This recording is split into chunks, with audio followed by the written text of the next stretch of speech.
Dear guests, welcome to the University of Nicosia Medical School's graduation ceremony. We're now ready to start. Please stand to welcome the academic procession.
Please be seated.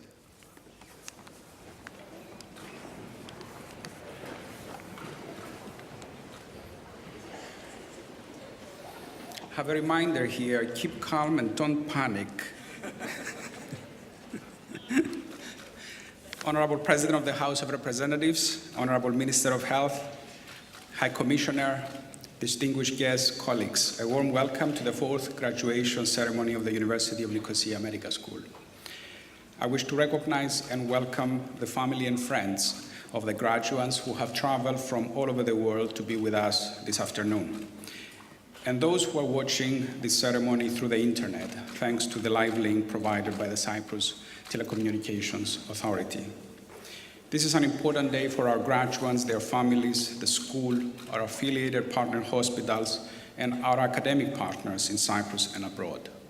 Graduates, today signifies an important transition in your lives as qualified doctors and scientists.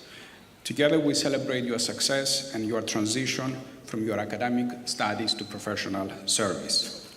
Your graduation marks the commencement of an exciting career in delivering competent and compassionate care, in undertaking research, and in finding new methods to extend and improve the lives of patients around the world. Bachelor of Medicine and Bachelor of Surgery graduates. During your time with us, you have had the privilege of being supported by 2 universities.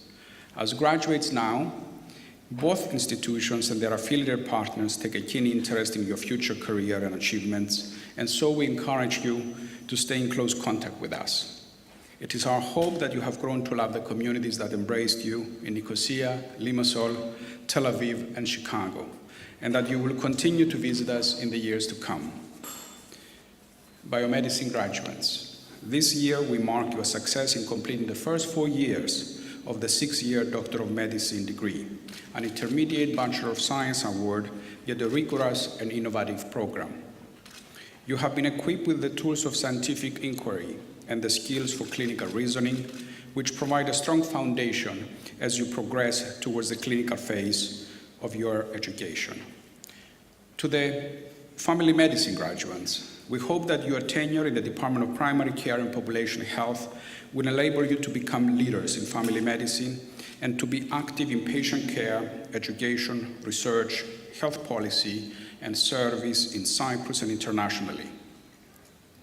In addition to the academic award, you have also undertaken the professional examinations for international membership to the Royal College of General Practitioners of the UK. We take pride in being the only medical school in the world to be accredited in offering this professional examination. Honorable President of the House of Representatives, Honorable Minister of Health, High Commissioner, distinguished guests, colleagues, graduates.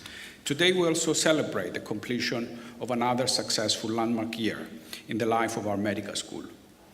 Our new master's degree in public health has undergone successful accreditation by the Cyprus Quality Assurance Agency and will be delivered via distance learning from September of this year.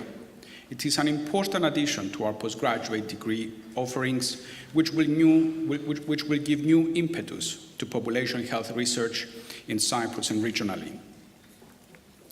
This year, we have also launched our first postgraduate structured training clinical program in partnership with Limassol General and the Ministry of Health. It has been quality assured and approved by the General Medical Council of the UK, and on successful completion of the program, the trainees are able to apply for full registration to the GMC.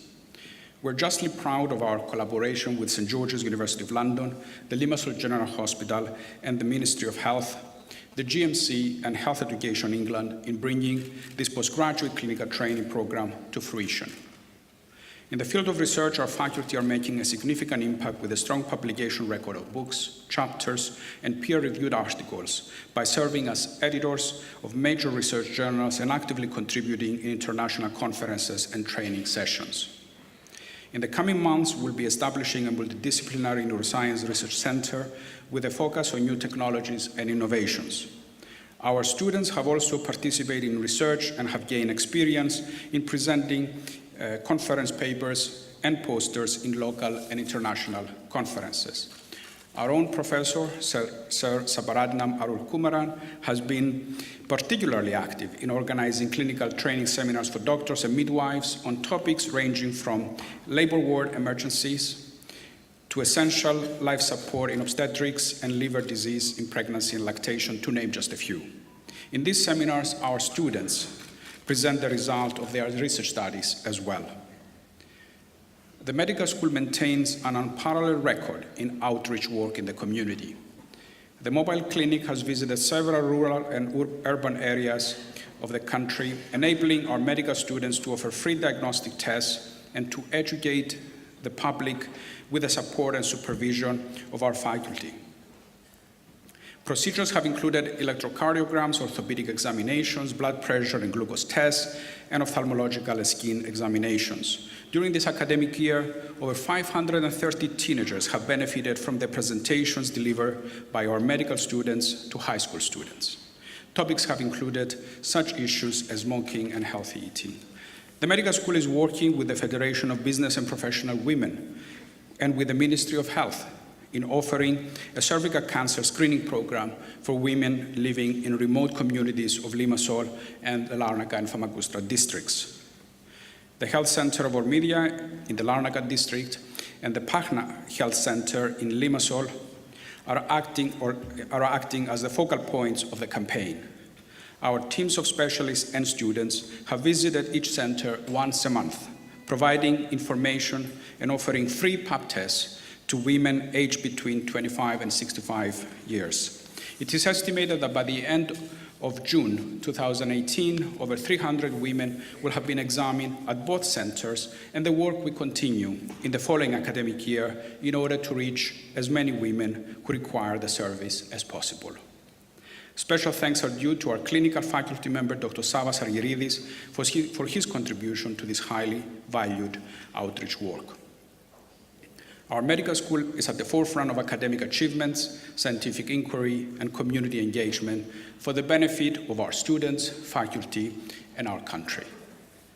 Graduates, on behalf of the faculty and staff, our warm congratulations to you on your achievement, and to your families and friends who have supported you through the many challenges of being a student, and we wish you well for the future.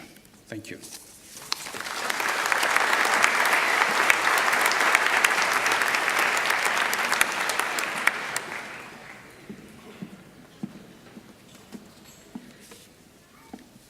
So, as Principal of St George's University of London, I would like to add my congratulations to all those that are going to be made awards today. It's a huge achievement, and the world needs more doctors, and the majority of you are doctors or doctors on the way to that career. I'd like to turn to your audience of family and supporters. You helped make this such a special day. You've shared the highs and occasionally the lows. It's joyous today, and pure joy, perhaps tempered with a little bit of relief. Many of you in this room may have done to a number of ceremonies such as this. You may be academics yourself. For some of you, it could be your very first graduation. But what makes this special are the people sitting there having their awards.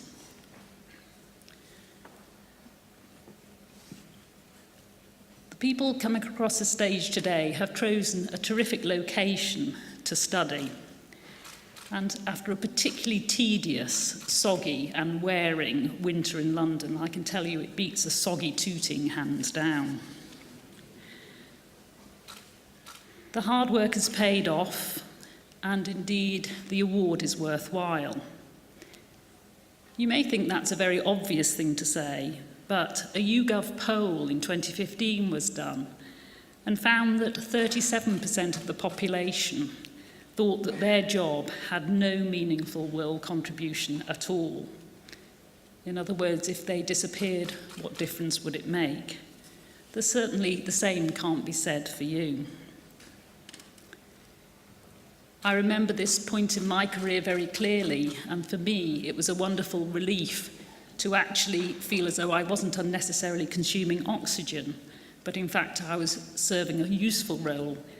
Student, no, I'm a doctor now. The chrysalis, the butterfly starts to emerge, and for those of you that many of you will have seen videos, it's not an entirely smooth transition. It can be a bit stochastic from time to time. It's intimidating as well as exciting. I get slightly fed up, if I'm honest with you, hearing people say, oh, in my day it was so much better. It absolutely wasn't. In my day, one often felt extremely vulnerable and unsupported, so I do think there have been improvements for young doctors. You will be busy, but hopefully never feel the job is entirely routine. A great Greek quote is, where art of medicine is loved, there is also love of humanity. I'll be honest, it's not always easy when you're busy or tired to deliver to your higher standard. But I do think it's a helpful remember when Anatole Broyard said, to most physicians, my illness is routine, whilst for me it is the crisis of my life. So you're now transitioning into the early years of your career, and indeed for foundation or other forms of immediate training, you may feel you have little choice. But the wonderful thing about a medical degree is indeed the breadth of options available to you. And this really struck home to me when I was working in a hospital, enormously tall, thin hospital, with the lifts that used to go up and down. I used to stand at the base of the lift and observe the behaviours, the characteristics, the type of people that were there, and have a little internal memory game to myself, thinking they're going to +7 for surgery, they're definitely on the route to 2 for medicine. And it was amazing how often your views were reinforced, even if you didn't know the characters. And that's a wonderful thing about medicine. There are many different tribes, and during your training, the right thing to do is find your particular tribe, which may be within such a building, it may be in the community or outside, or indeed they may want your medical expertise in another field. Perhaps you're thinking about writing a book about your experiences. but unfortunately that's no longer that original. So you have a path where you can continue to develop and reinvent yourself. One thing, I have a final piece of advice. Be a good colleague. That sounds a small thing, but I can assure you it's not. If you are asked to swap a rota so somebody else can do something else, say yes if you can. If you can help somebody else out by doing an additional test on their behalf, do it. Because at this stage, you are setting out your stall of the type of person that you are. You are indicating whether you're somebody who other people would like to work with. And you would be amazed, despite the international reach of this programme, just what a small club medicine is. And so often, 15 years hence, I come in a different circumstance across somebody, and if they were not a good colleague, I'll be honest with you, you remember. So that's the end of my advice. It is your day, and we very much look forward to meeting you here on the stage. Thank you very much.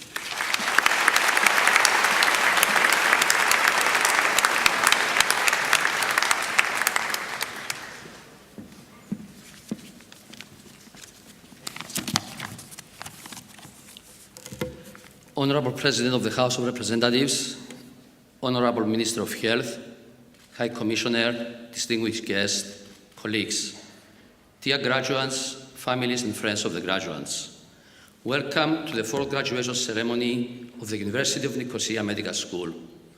Our school has now completed 7 years of operation and has established itself as a reputable and leading school of international standing. The Executive Dean has already exemplified the school's success in serving the three most important pillars of a university, namely teaching and learning, research, and contribution to the society. We are indeed very proud that the school excels in all these areas and sets the highest international educational standards. I take this opportunity to express my sincere thanks and gratitude to our faculty members and staff, the graduates and the students for contributing to the school's success and to the university's success and international standing. Through the academic collaboration between our university and St. George's University of London, the school has demonstrated what academic institutions can achieve through a dynamic internationalization and a global outreach strategy. This partnership and other international initiatives, such as the joint degrees with prestigious universities, online education, and blockchain initiatives, have been particularly important in supporting our government's vision to establish Cyprus as an international education and research hub. They have also helped to establish the University of Nicosia not only as the largest university in Cyprus, but also, and more importantly, as a leading high-quality regional academic center with more than 11,500 students from over 70 countries and with staff, partners and offices in 18 cities around the world, including New York, Chicago, London, Tel Aviv, and Athens.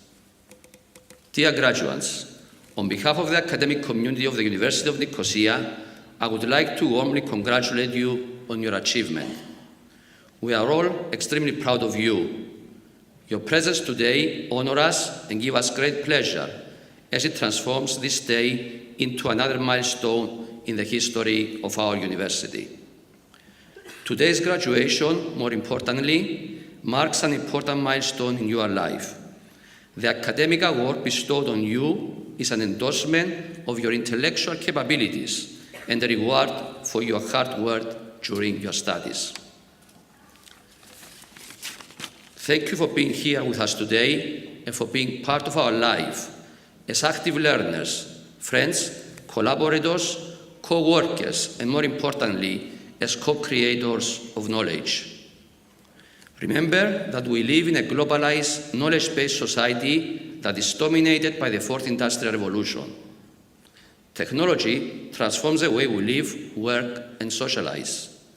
Changes happen at an accelerated pace, and knowledge becomes outdated at regular intervals.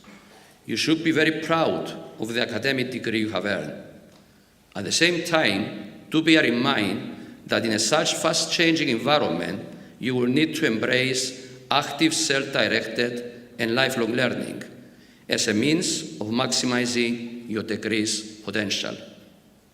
Knowledge is not something that is passively transmitted. Knowledge is created through continuous inquiry, critique, and research.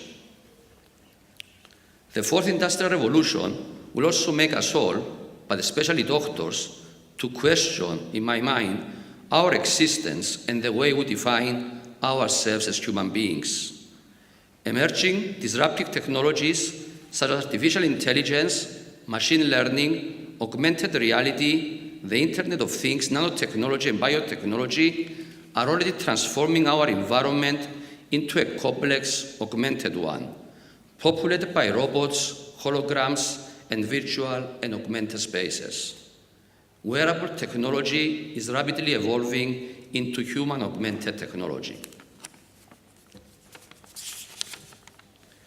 Human-computer interaction is evolving into brain-computer interaction. Neuroscience and computer science have joined forces in order to convert us into artificial intelligence augmented human beings with smart devices implanted into our body. The challenge of maintaining our human nature while wrestling with existential questions and ethical, sociological, legal, philosophical, and other dilemmas will be a tough one to face. The intense competition that you'll face as doctors in our materialistic-driven society will present you with additional ethical dilemmas. The challenge to succeed in a competitive and oftentimes antagonistic environment while retaining professional and personal integrity and adhering to core ethical values is indeed a tough but essential task. I am certain that you will never quit defending your principles and beliefs. I'm also certain that you will actively contribute to our society, help your fellow citizens in need, protect the environment, engage in philanthropic activities, and promote culture and civilization. Dear graduates, congratulations, welcome to our alumni family. Thank you.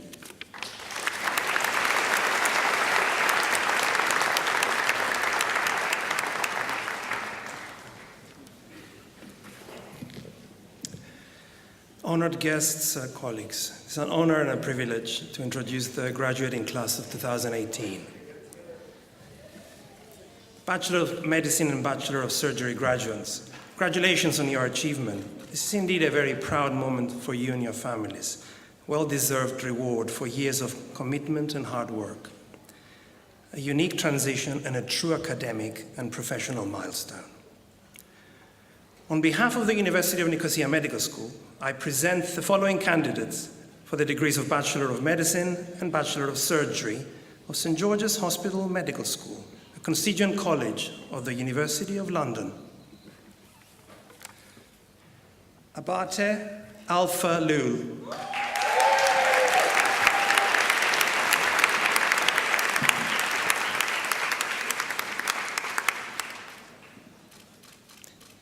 Abdallah Saleen.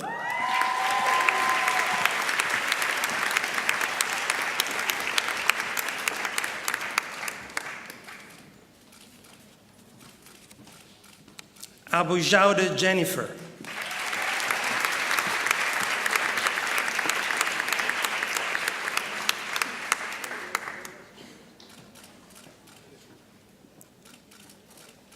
Agbiramolen Mike Romoselli.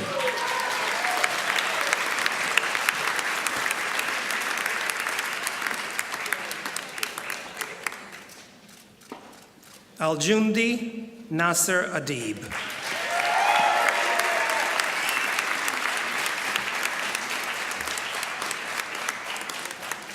Brum Omero.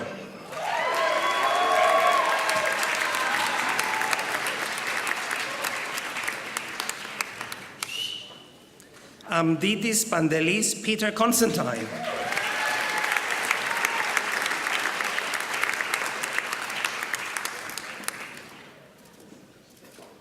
Antoniadou Aria.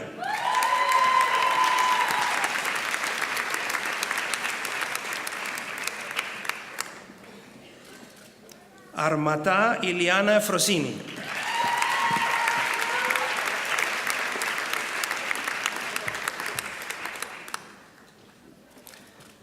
Bandara Dinishani.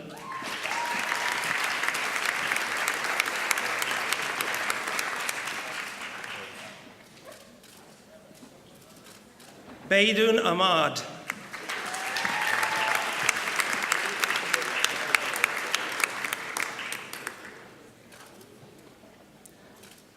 Bowden Laurel Finley.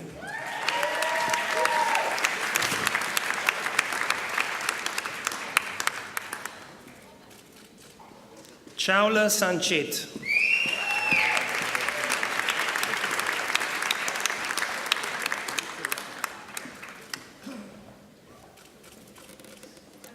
Christakis Gerasimos Jeremiah.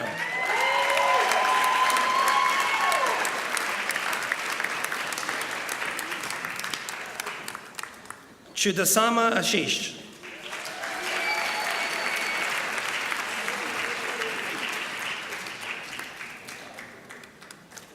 Chang Kristen Sarah.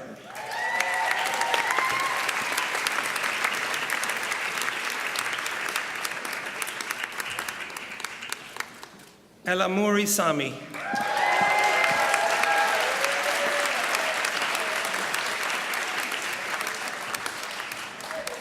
Elliot Hewson Oban III.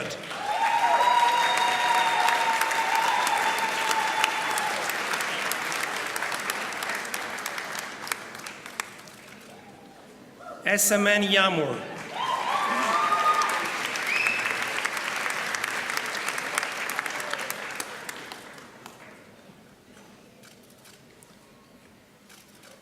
Farag Yusuf.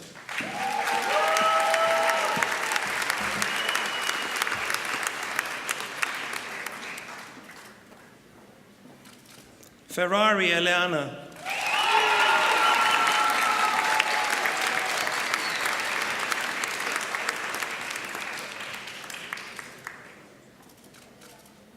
Franceschi Federica.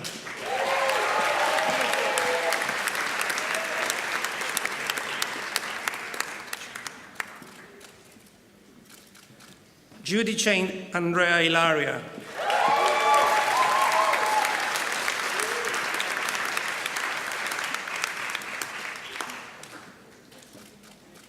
Gomez Zubeida Aziz.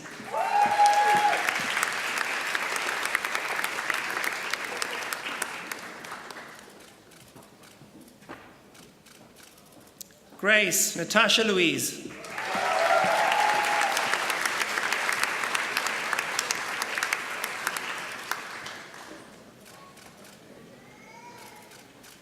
Hajikosta Eleni.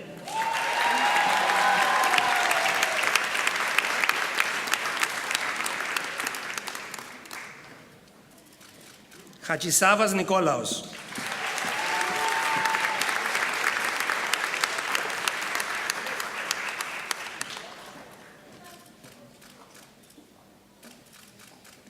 Hajineokli Andreas Paul Dimitris.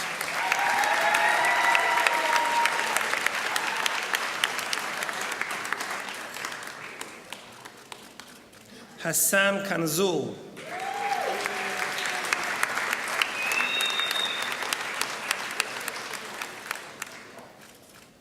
Hubrak Adnan.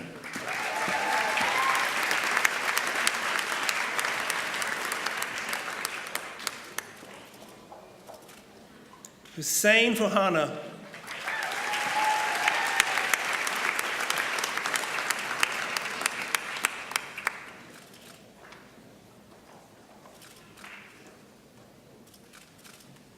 Janjua Osman Zafir.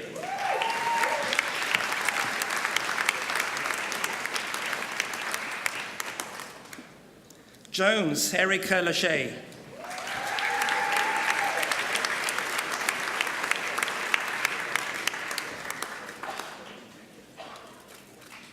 Canish Jessica.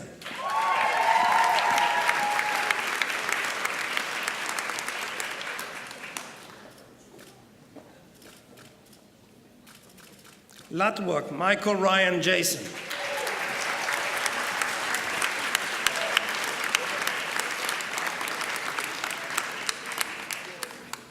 Ma Simon Walter.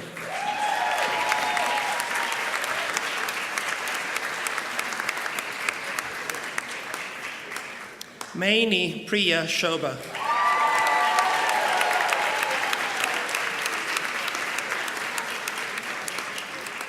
Malik Bilal.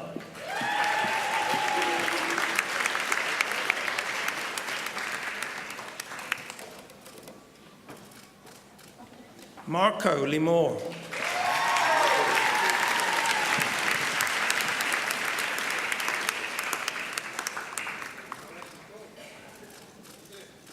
Murgatroyd Samuel Paul.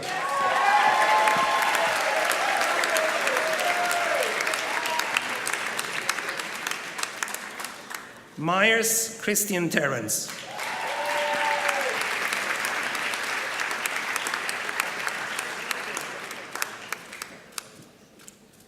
Nassau Vanessa.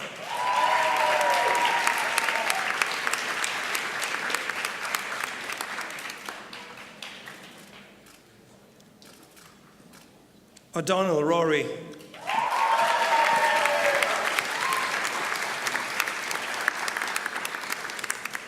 Park Ina Vanessa.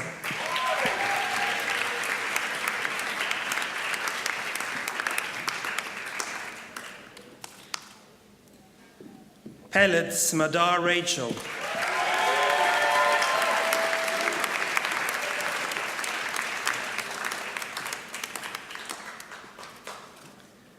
Roimus Helena Catherine.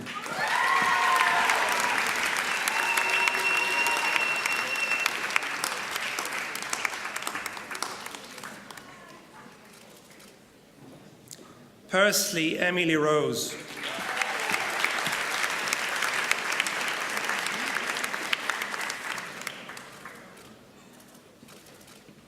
Ragib Mohammed Nauzad.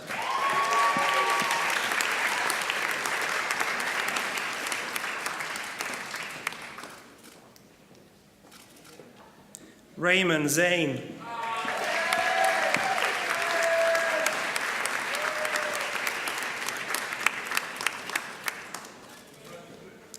Sony Henna.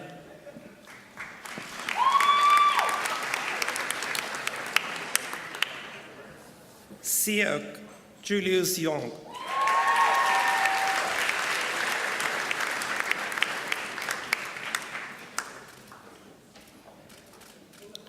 Shepherd Clint Roger.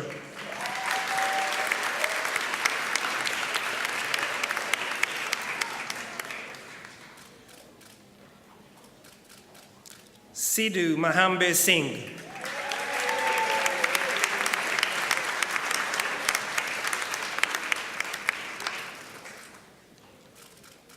Sims Mark Andrew.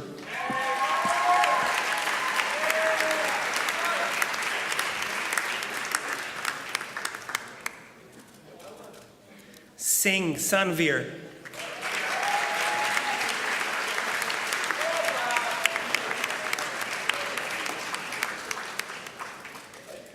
Udoji Ken.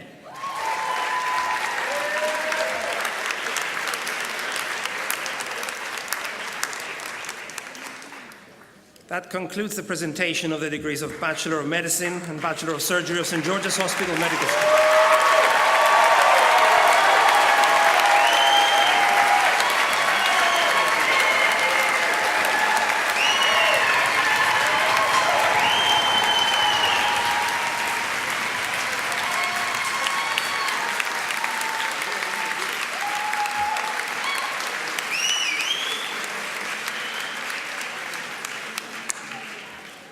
Honored guests and colleagues, it is an honor to introduce the 2018 graduating class of the Bachelor of Science in Biomedical Sciences.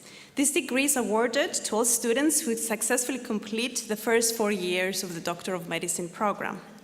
Graduates, congratulations on your achievement. The medical school, your families and friends are very proud of you. Today, you're being rewarded for 4 years of hard work and commitment. The Bachelor of Science in Biomedical Sciences is an intermediate award which marks a milestone in the Doctor of Medicine program, not only for US students, but in the medical school's development of the MD award. You will continue to clinical years 5 and 6 with the aim of being awarded the Doctor of Medicine degree. We would like to wish you every success and look forward to your graduation in 2020. On behalf of the University of Nicosia Medical School, I present the following candidates for the degree of Bachelor of Science in Biomedical Sciences of the University of Nicosia.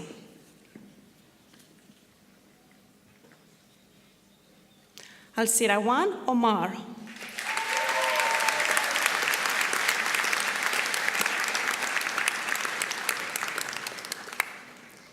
Baxezis Christos Stergios.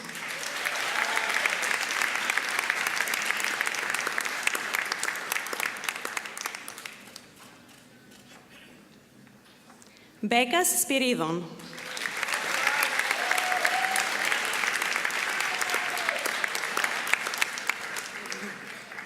Hussein Bisma.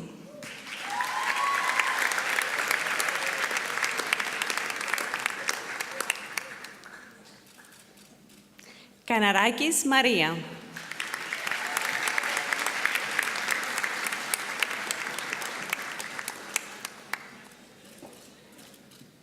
Karalis Ιωσήφ.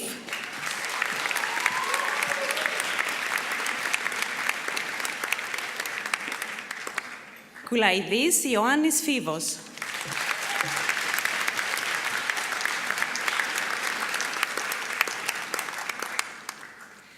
Λαζαρίδου Αθηνά.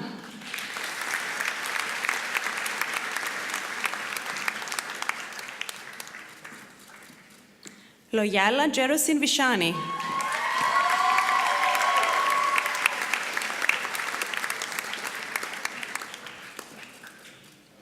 Μαρ Μελίνα.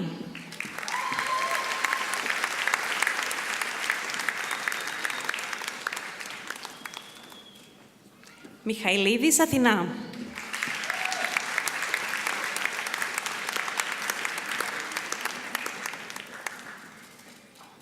Μουγόγκε Χρυσόστομος.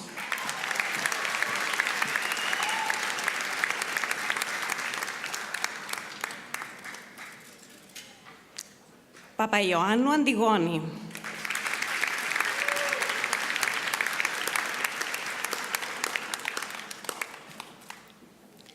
Πόπα Νικόλας.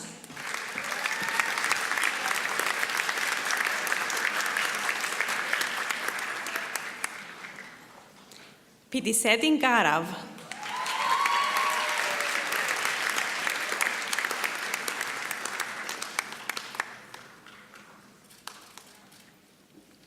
Βούρδα Ελένη.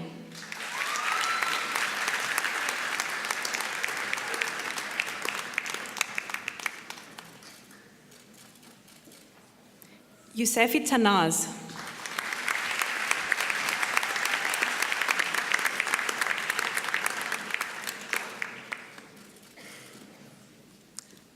That concludes the presentation of the degree of Bachelor of Science in Biomedical Sciences.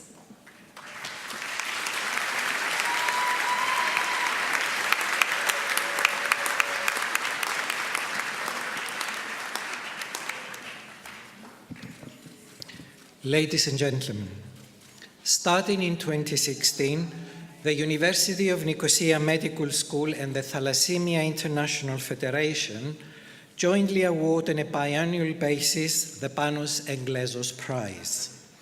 The prize is awarded to an individual who has made an outstanding contribution in the area of public health or has been the driving force in a scientific or medical advancement in the prevention, management, and improvement in the quality of life of patients with hemoglobin disorders.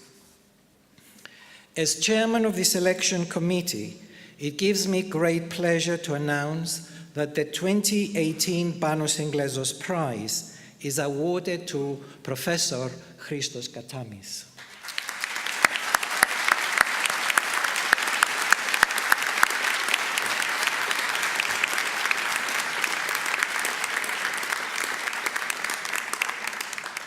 Professor Khatami, born in Cyprus and working in Greece, has been a pioneer, a researcher, practitioner and teacher who has constantly promoted knowledge and advanced clinical progress in thalassemia for over half a century.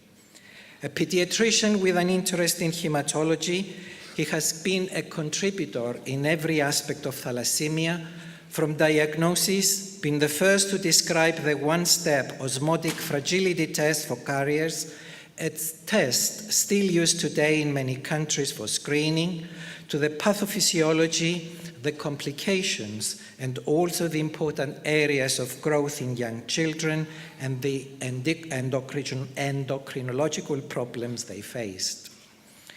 In his emeritus professor status, he still remains active in the field of research, which has contributed immensely over the years to improving the life expectancy of these patients, towards fulfilling their ambitions in education and employment, and finally, leading a normal life. I now call upon the Executive Director of Thalassemia International Federation, Dr. Androula Eleftheriou, and the Executive Dean of the Medical School, Professor Andreas Charalambous, to jointly award the Panos Englesos Prize to the winner, Professor Christos Khatami.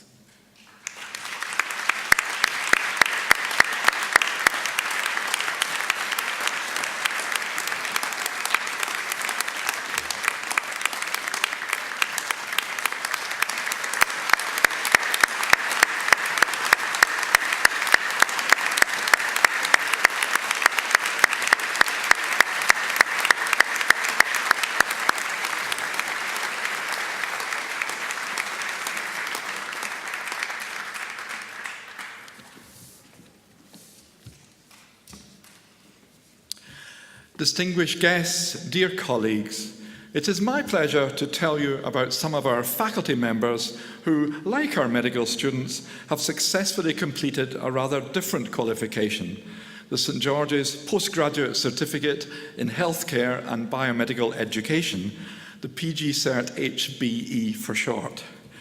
The course is taken part-time over a period of up to 3 years and involves a number of activities. And I thought I would tell you what some of these activities are. Attending a profusion of workshops on a wide range of aspects of medical education, including educational theory, small and large group teaching, embedding diversity in the curriculum, giving feedback to students, assessment, and curriculum design. Having the performance in large and small group teaching sessions reviewed by students and peers, carrying out a number of assignments going by catchy titles such as ORP, Observation and Review of Practice, and RPOT, Reciprocal Peer Observation of Teaching, completing a reflective portfolio about their whole experience. But one of the most exciting learning experiences they have had is called micro-teaching, and I'd like to tell you a little bit about that. This is about learning how to teach a skill, kind of important in medicine. But rather than get the participants to teach a clinical skill, we get them to teach each other a non-clinical, practical skill. Wait for it. Some examples include folding a t-shirt in the Japanese style, teaching sign language, how to use chopsticks, teaching dance steps, tying a tie in a double Windsor knot, folding table napkins from coloured paper origami style. All the participants attend the session and have to practice each skill.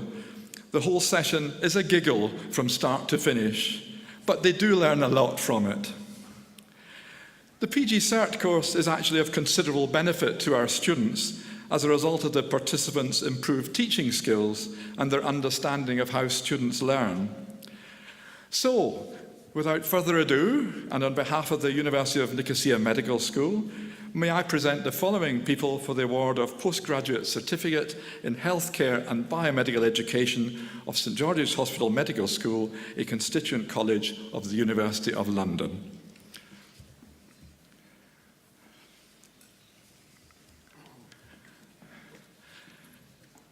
Stella Loizou.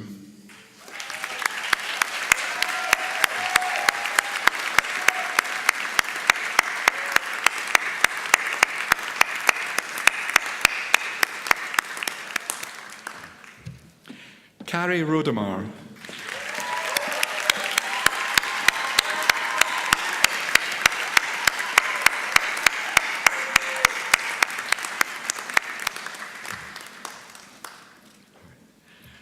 Konstantinos Zervides.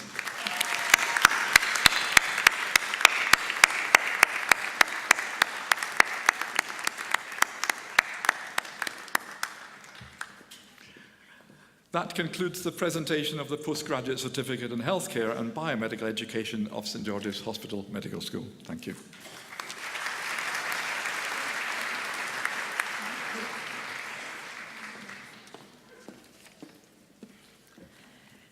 Distinguished guests, dear colleagues, dear students, it gives me great pleasure to introduce to you the graduates of the Postgraduate Diploma and Master of Science in Family Medicine of the University of Nicosia and St George's University of London. The Master of Science in Family Medicine is offered by the Department of Primary Care and Population Health of the University of Nicosia. It is a structured, continuing professional development program that aims to enhance knowledge and advance clinical skills of clinicians towards a comprehensive, holistic, and evidence-based approach to primary care practice. It also gives students the opportunity to develop skills in designing, conducting, and reporting research work in the field of primary care, an area of limited research output, but of utmost importance. Parallel to the master's program, the Department of Primary Care and Population Health has been accredited to deliver and develop the Cyprus examination, leading to the international membership of the Royal College of General Practitioners of the United Kingdom. As the Executive Dean mentioned in his welcome, we take pride in being the only medical school in the world to be accredited in offering this professional examination. This is a major achievement for our school and signifies the high quality assurance processes employed in the delivery and assessment of its programs. Today's graduating students are the first ones to receive this award by both the University of Nicosia and St George's University of London, following the successful validation of the program by St George's in 2016. Dear graduates, you have worked hard and successfully achieved your goals. I sincerely hope that this course has strengthened your practice of family medicine and prepared you for significant roles in the evolution of the healthcare system in your countries. Without further delay, and on behalf of the University of Nicosia Medical School and St George's University of London, may I present the following candidates for the Postgraduate Diploma in Family Medicine of the University of Nicosia and St George's University of London: Al-Yasseri Berg, Jaffer Hadi.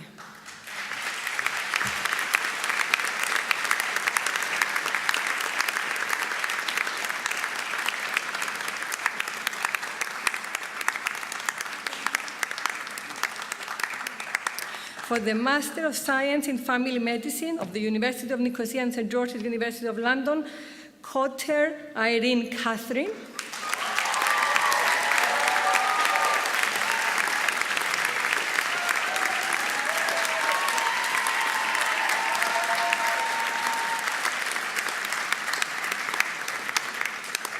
Tantush Inas.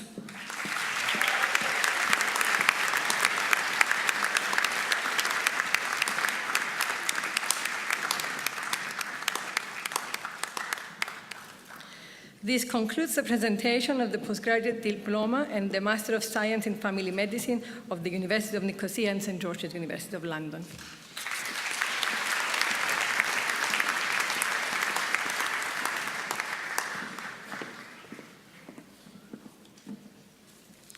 Distinguished guests, dear colleagues, dear graduates, upon the recommendation of the faculty, the Senate of the University of Nicosia conferred the degree of Doctor of Science in Medicine, honoris causa, to Sean Hilton, in recognition of his outstanding contribution to science, education, and patient care. Professor Sean Hilton is well known internationally as a leading medical educator. His career in healthcare began at St. George's where he qualified as a doctor in 1974 and became a professor and head of the Department of General Practice and Primary Care before retiring in July 2012. Professor Hilton also achieved nearly 4 decades of service in working for the National Health Service. In 2011, and for 4 years, his interest in professionalism led him to the post of President of the Academy of Medical Educators, a multi-professional body that is the standard-setting organization for clinical teachers in the United Kingdom. Professor Hilton has also been significantly involved in quality assurance work for the General Medical Council and the Quality Assurance Agency for Higher Education in the UK. His most recent roles have been while working with the University of Nicosia Medical School to help us establish the St. George's University of London Medical Programme, as a Professor of Medical Education and as Dean for Clinical Studies. The honorary doctorate to be awarded to Professor Hilton today celebrates his distinguished career in UK higher education and the NHS. It also honors his efforts in helping us to establish the University of Nicosia Medical School, the first medical school in Cyprus in 2011. Rector, I request that by the authority of Senate, you admit Sean Hilton to the degree of Doctor of Science in Medicine honoris causa.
Distinguished guests, Rector, Principal, ladies and gentlemen, graduands, thank you so much for this great honour and very generous citation from Professor Papageorgiou. I must say it's wonderful to see so many families here, and listening to that citation, I wish my own parents could have been here today. My father, as they say, would have enjoyed hearing those nice things said about me, and my mother would have believed them. I actually feel sorry for the principal. It's the second time in 12 months she's had to listen to a citation about me like this, and she actually knows me. You will know that such citations do tell only a part of the story, and they may be more interesting for what they don't say than what they do. I could spend a bit of time redressing the balance with you here this evening, but I know you'd like to get on. The serious truth is that in Pope's words, to err is human. We all make mistakes, misjudgments, decisions that are not right for our careers or for our management of our patients. We would not be human if we didn't. As doctors, mistakes can have serious consequences, so we carry some important responsibilities, and I want to say a few words about that. But really, turning to you graduands today, this is a special day for you, and I'm delighted to share it with you.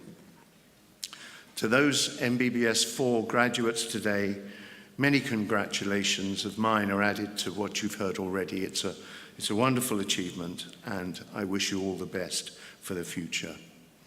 Well done to the BSc Biomedical Science graduates today. You have achieved a great deal, and you're now firmly set on your path to your MD, and I wish you well. And to the postgraduate awardees, my compliments and my very best wishes. You really are important to the future of this medical school, so congratulations to you. It is, of course, customary on these occasions for the guest to offer some words of wisdom to those of you about to set out on a career of your chosen professions. And I will do that in just a moment. Some of it will be, in educational terms, reinforcement of what you've heard already, but as we know, reinforcement in education is a good thing. But firstly, let me reassure you that my expectations of what you're going to remember of what I say to you today are entirely realistic. I have absolutely no memory of what was said at my graduation 44 years ago. It's something to do with the fact that I wasn't actually there. Like you MBBS4 graduates, I was a medical student at St George's, and when I qualified there back in the middle of the last century, St George's as a small college did not issue its own degrees. It was a London University degree. So the graduation ceremony took place in a giant ceremony at the Royal Albert Hall some months later, by which time those of us from my year were well established doing our first jobs as junior doctors. And at the time, I was working in a district hospital 150 miles away from the Royal Albert Hall on a brutal rota that involved being on call 110 hours a week. As the principal has said today, we sometimes talk about those as the good old days. So I missed the chance for a day like today.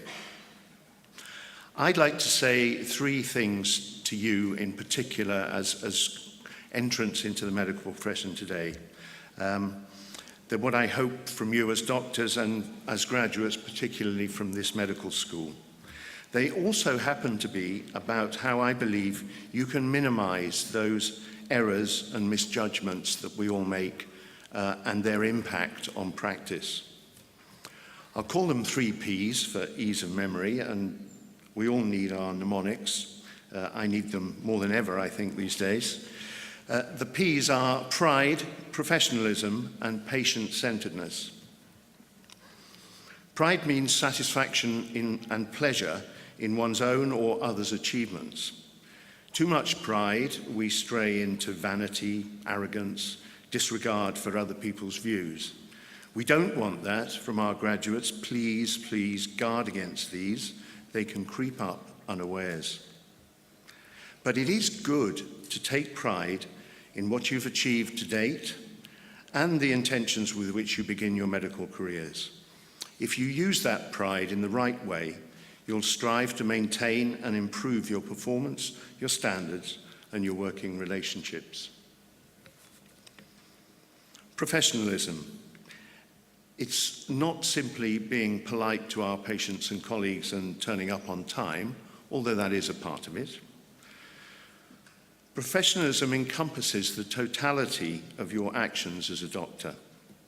It's about your relationship with others, your patients, your colleagues, the communities within which you work and live, but it's also about your relationship with yourself, your integrity, practicing ethically, being self-aware and reflective, and taking responsibility for your own actions.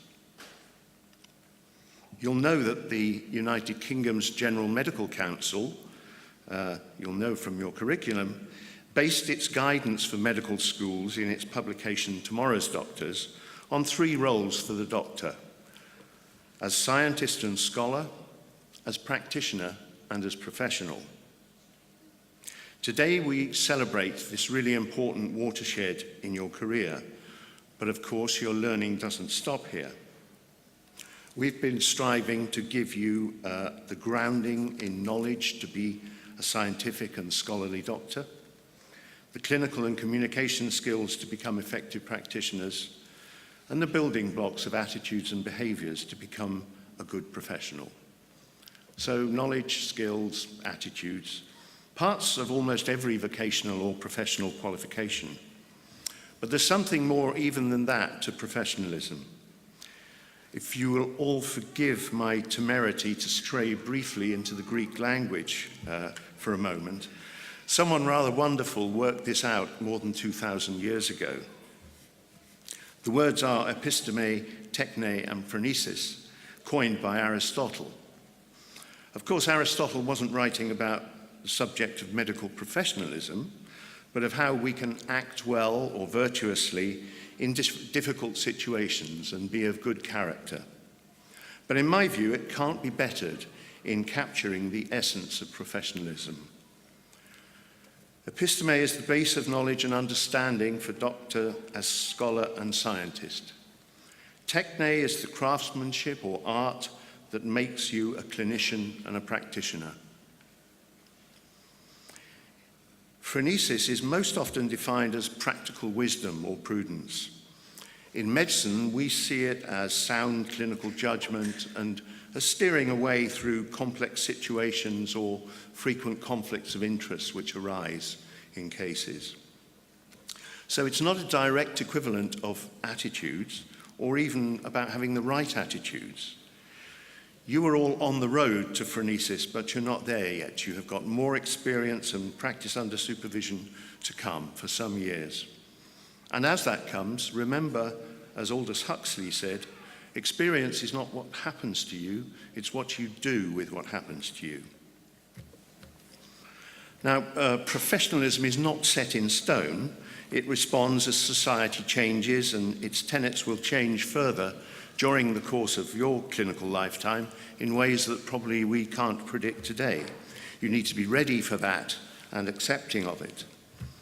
Nearly 15 years ago now, the Royal College of Physicians in London did recognise it and appointed a group to review the nature of medical professionalism in the 21st century, taking into account societal change and the information revolution from the internet, etc.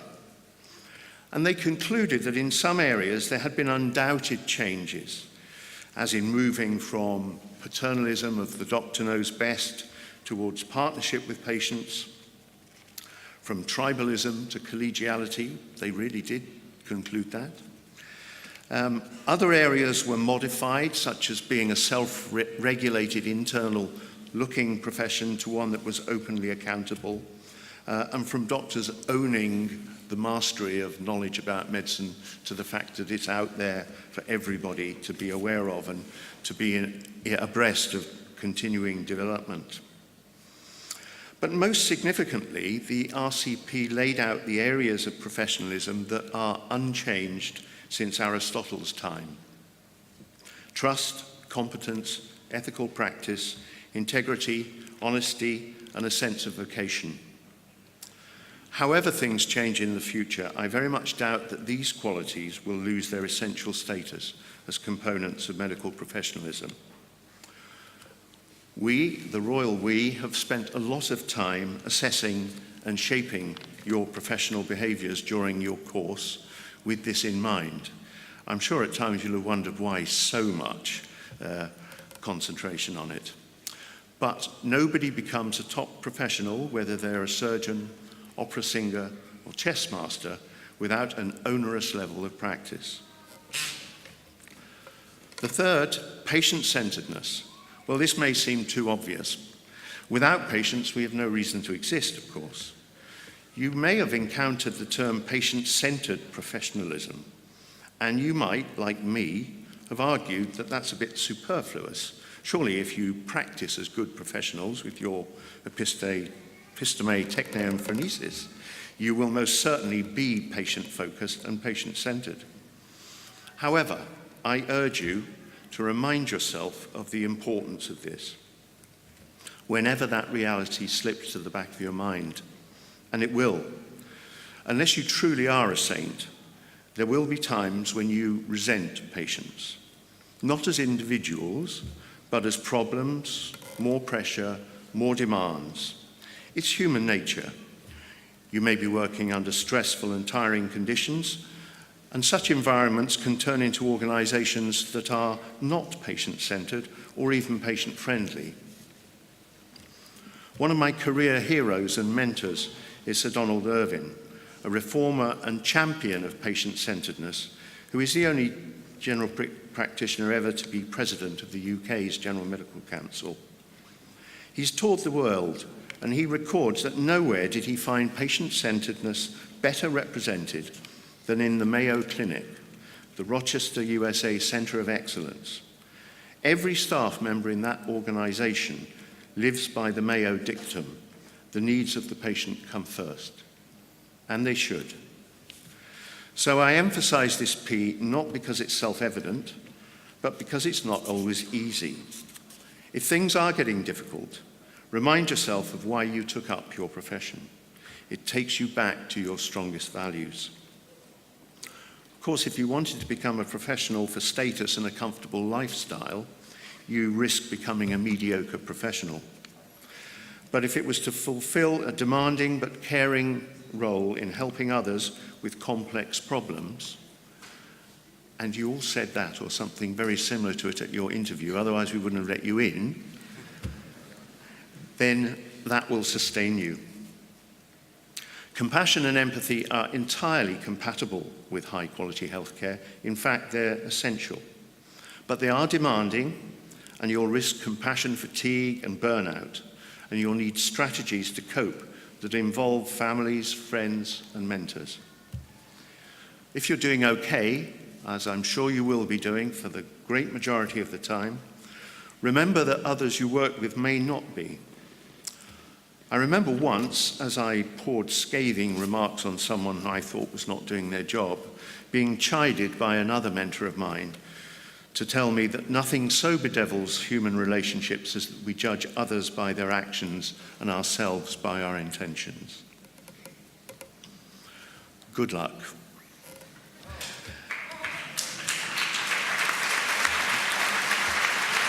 The University of Nicosia Medical School has come a long way in a short time. Like my citation, the prospectus may be guilty of accentuating the positives over the challenges, but to be where it is in less than 10 years is a massive achievement. My congratulations and admirations go to Professor Charalambous and the entire medical school faculty and staff and clinical partners for that. And as today's graduates, you too are an important part of that story. You've worked your way through developing systems, some of them not yet perfect, to qualify. Even though you may have had hiccups and setbacks along the way, please remember your alma mater fondly and stay in touch. And finally, Rector, my personal thanks to the University of Nicosia for this honour today and to all of those who've worked so hard to put this on. Thank you very much.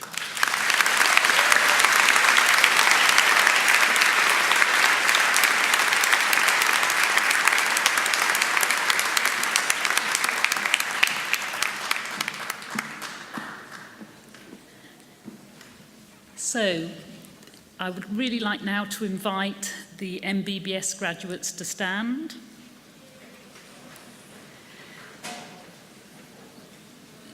Together we're going to read the pledge. I have to say I have high hopes. There's been great enthusiasm from that side of the hall, and so I will say it along with you, but I'd love it that the audience, and particularly those people who've come to support you, could hear you say it too. So let us begin. I pledge myself and promise I will respect the hard-won scientific gains of those health professionals in whose steps I walk, and gladly share such knowledge as is mine, who also are to follow. I will apply for the benefit of the sick all measures which are required, avoiding those twin traps of over-treatment and therapeutic nihilism. I will remember that there is an art to healthcare as well as science, and that warmth, sympathy and understanding may outweigh the surgeon's knife or the chemist's drug. I will not be ashamed to say I know not, nor will I fail to call my colleagues when the skills of another are needed for a patient's recovery. So at the privacy of my patients, for their problems are not disclosed to me that the world may know. Most especially, I must tread with care in matters of life and death. I will remember that I do not treat a fever chart, a cancerous growth, but a sick human being whose illness may affect the person's family and economic stability. I will remember that I remain a member of society with special obligations to all my fellow human beings, those of sound mind and body, as well as the infirm. I do not violate this pledge. May I enjoy life and art, respected while I live, and remembered with affection thereafter.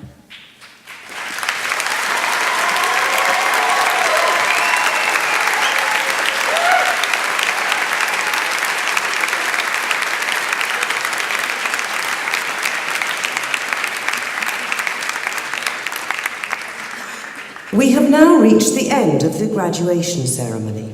Please stand for the exit of the academic procession.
What happened?